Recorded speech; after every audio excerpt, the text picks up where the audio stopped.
Brad touched on kind of this holistic approach to health. So although today our topic is our hips, really our hips kind of tie into everything around it, from our feet to our core to our shoulders. All those kind of play a pretty vital part in our hip health. A lot of what we do at Precision Personal Training is really just trying to teach people how to move well again, and that's kind of where we start. You know, whether someone's coming off of physical therapy, working with Sarah, and then they come ready for us for our next stage. Now it's teaching them to move well through more active and dynamic ranges of motion. So you've spent how many years of your life walking now, right? So Brittany, 30 and change.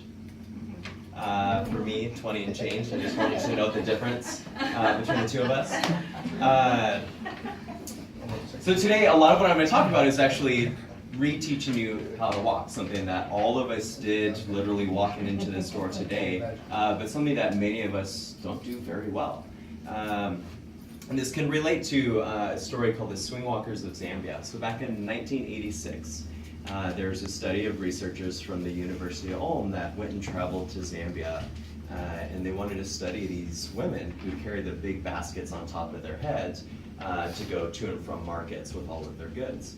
And really the thing they were trying to test is how much weight they could hold on top of their head without any change in their movement patterns. And they found that these women could put about 20% of their body weight on the top of their head without any change in the way that they walked or they moved. Even really, not really any change in their exertional level either. So they could do it pretty effortlessly. So think about 20% of their body weight, for me that's a little over 30 pounds, on the top of their head, and they could walk just as if they didn't have that weight on top. So that was the first study. They figured again about 20%. But then they were curious as to how and why they were able to do that. And about a decade later, they went back, and these chieftain women had heard of the study they had done before and instantly volunteered that they all wanted to go and do this study. And so they went in, did the same exact test, same exact weight on top of their head. But what they found is they had quite conflicting results for any weight that they put on top of their head, whether it's 2 pounds or 30 pounds, that these women really weren't very good at it. In fact, they saw pretty distinct movement pattern changes for every weight that they put on top of their head. And the researchers were kind of confused. They had that conflicting data. So what they did is they went over back to the village where they got the original people that they had done the first test with, did the same thing, and they found that they moved drastically differently. That these chieftain women were pretty privileged women. So they had lives similar to what you and I do every day. Sitting down, they get actually served their food, they don't have to go to the markets with their baskets on their head, they're not working in the fields like the villagers. So they weren't very good at it, and they didn't move very well, whereas those villagers, the other swing walkers of Zambia they called it, moved very efficiently, and the way that they walked was much more elongated, had more fluid hips. The extension that Sarah mentioned in their hips was 20 to 30 degrees range of motion, whereas a lot of the chieftain women, what we commonly see is 10 degrees at best. So their movement was much more efficient.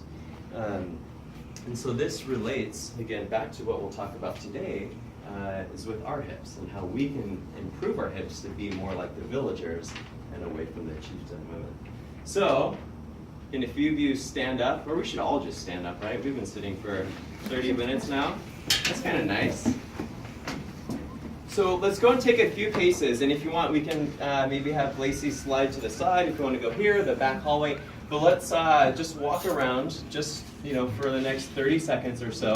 Get a good butt grab, preferably your own. We didn't sign that way. Yeah.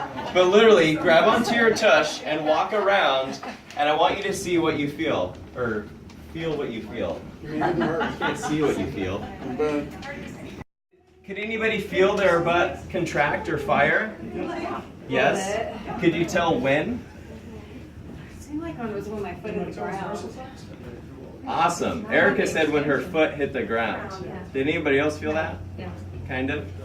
So just like Sarah was talking about, when your foot strikes the ground, our butt should fire because that creates the stability in that system for our knee, not to wobble in or out, And in a conversation we'll have to have some other day, it also helps switch these energy systems to be able to move one movement hip into the other, and it creates really efficient movement. But as soon as your foot strikes the ground, that heel strikes the ground, your glute fires. And that creates, again, that stability here. So whether you're walking upstairs, or maybe you're going from seated to standing, your glutes are, the purpose for them is to just create that stability at the knee and also help support the hip. However, what oftentimes happens, again, as Sarah was talking about with the really tight hip flexors, is this is what we do most of the day, right? Seated for extended periods of time. In fact, I was trying to figure out today the average time a person sits or lays down all day. And there's kind of various timelines, but roughly 18 hours a day sedentary. So you think about how long do you sleep at night or lay in bed? Hopefully a solid 8 hours, but you're also probably going to spend a couple hours watching TV sitting on the couch before that. And then if you have an office job, that's another 8 hours, right? So there alone is your 18, done. So you think about how much time you spend sitting in this position, right? And our hip flexors do something what's called adaptive shortening. So if we're going to be in this position all day long, your body adapts to it to make it really easy to sit here and to sit here comfortably. So the first thing it does is your butt turns off, because we're only sitting on it. It's only a nice soft cushy pillow at this point. And our hip flexors shorten and tighten to help hold our legs in this position to make it a little easier. But then, as soon as we stand up, those hip flexors, again, just as Sarah described, from our lower lumbar vertebrae attaching just on the very top inside of your leg, is they stay in that position. And you try to stand up, but they've been sitting there for 18 hours a day for however many years, and they won't release. So what happens is our hips end up kind of compensating, and they'll roll so that we can move, so we get a little more anterior tilt. So we think about that, and now we're going to go walk around or run and create all that stress into that lumbar spine. So if we don't have that ability to, again, extend that hip, so let's actually stand up again.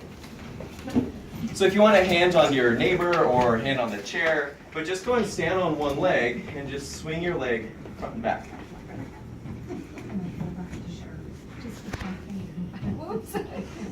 So can you do that same movement without your low back rounding or moving, and just get that freedom from your leg? Kind of challenging, a little bit. So you can go and sit back down. So optimally we would have, for ladies it's a little bit more, about I think 25 to 30 degrees of range of motion. For men a little bit shorter, about 20 to 25, for your ability of your leg to extend. So that's without your pelvis rolling, your leg to come back here. And you think about when we're walking, right? If you're just walking through, where's my leg? It's way behind, right? And if I don't have that range of motion there, because our hip flexors are so tight, then our pelvis does that to compensate. All that load goes here. And then you strap on your purse, or you carry your grocery bags, or whatever you're doing, and you're creating even more stress into that lower back. So from there, we talk about the importance of our core. So our core really is just here for posture and stability. It also transfers kinetic energy from one side of our body to the other. It holds us up all day long in good posture. But again, if we can relate back to what we do most of the day, it's here. So we're sitting on our soft, cushy pillow, our hip flexors are getting tight, and then we say, we don't really need the core, we're just gonna sit here. You know, some of it might be firing here just so we're not falling over, but it's kind of just hanging out, right? And so when we get up, we start walking around, and we have an underdeveloped core. Our core is kind of there to develop, again, that strength, but also our center of body. So our TVA, this deep inner core, wraps around, and it provides that stability. And if we don't have that, then our rib cage will just float all over, trying to find that center. And then your hips are kind of trying to do that same thing when you're walking. And so if I step and I don't have that core, my hip will shift off to the side, and then you step here. and the hip will shift off the outside. It looks awesome. It's a great way to get a date. It's a really bad way to screw up your hips. And then, what do we do to make it even better, right? Well, I guess not we. Ladies wearing heels, right? So we tack on that same motion with elevated calves, creating that pelvic tilt, which makes your butt look awesome, but not so nice for your hips. So then again, we're adding all of that motion, right? And our core is trying to find that center. Like that. You guys all walk like that, right? No? That's pretty good.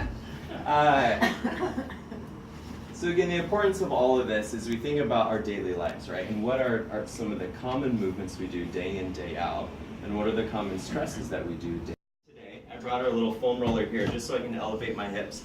But this is also a great one, maybe before you go to bed or when you wake up, just to hang off the edge of your bed. So I'm gonna pull one knee into my chest, this leg's just gonna lengthen out, and already I can feel this tension building here.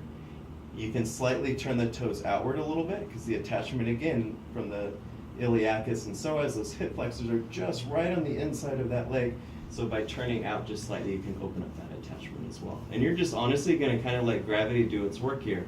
You can push through the heel, draw the toes in, but just try to relax and breathe through that range of motion and let that hip just draw open. And again, we talked about wanting to get at least that 20 to 30 degrees range of motion, so optimally my leg could be able to draw down to get that extension. After those hip flexors are nice and opened up, they're stretched, it'll make it, again, a lot easier for our glutes to activate and fire and support when we're walking, going upstairs, coming up from seated. So, just as we talked about with Sarah, and again, hopefully as we felt when we walked, as soon as our heel struck the ground when we walked, our glutes fire, right? So that's why our toes are up here, again, with the bridge. Heels down, developing that movement pattern, hips tucked, try to draw that rib cage in, and you'll lift all the way up and back down.